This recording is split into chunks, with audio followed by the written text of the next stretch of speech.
Hi! It's me, Ed. Reaction video tayo about dun sa comment ng isang viewers natin na bakit daw yung itsura ko is iba dun sa comment ko dun sa drink. So, this is the blueberry matcha.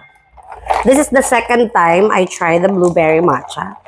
Siyempre, nung una, nilanamnam ko pa kung masarap ba talaga o hindi. So, this is the second time.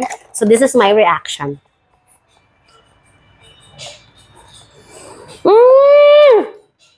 Ang sarap! Oh my gosh! Ito na yung paborito ko. Grabe! Ang sarap!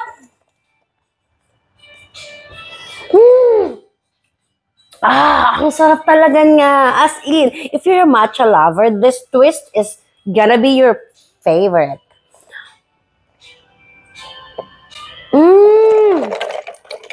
I can drink this all day. Ayaw mo niwala ng dalawa kong barista. Ayaw mo niwala ng dalawa kong barista. I can drink this all day. Ano masasabi mo sa blueberry matcha? Ang sarap niya! Ang sarap. Ikaw naman, ano masasabi mo sa blueberry matcha? Manali. Ang sarap!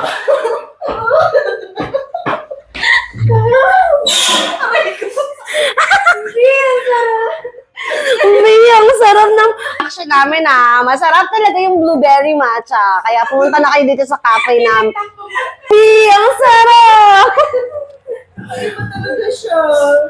Diba? Ang sarap niya, diba? Oh my gosh! Ang sarap niya! Blueberry matcha! Sana nabigyan ko ng hustisya yung comment mo. Sana masaya ka. Punta ka na dito para malaman mo kung gaano kasarap yung blueberry matcha. Magiging favorite mo na to. OMG.